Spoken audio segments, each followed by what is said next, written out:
It is a sad day for every football fan in the entire planet. We just lost a legend, a myth, one of the best players in the entire world. We just lost Diego Maradona. So please let us observe a couple of seconds of silence.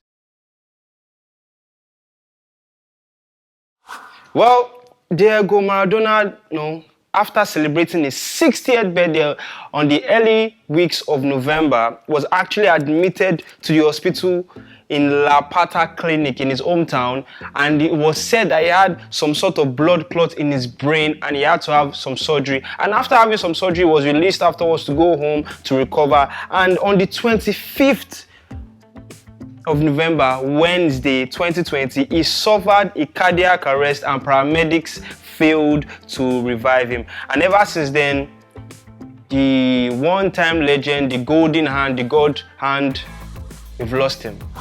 And everybody's going crazy. Everybody from the likes of Messi to Zinedine Zidane, he got very emotional in his game. Even Diego Simeone could not believe it when he was told by reporters when he was giving his pre-match interview.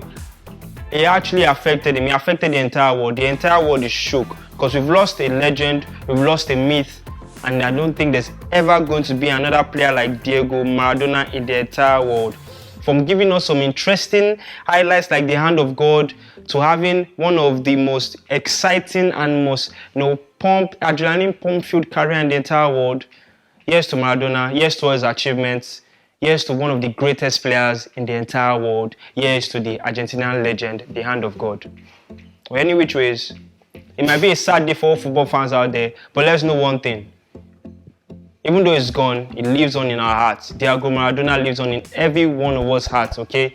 So please remember to like, subscribe, and in the comment section, let me know what's your favorite moment of Diego Maradona. What he did that actually blew your mind. What he did. Was it his performance in Barcelona? Was his performance in Napoli? Was it his performance in Barca, helping them to win the Spanish League Cup, the Spanish Super Cup? Or was it the fact that he led Napoli to a UEFA Champions League trophy? Or was it the fact that he actually won the World Cup with Argentina?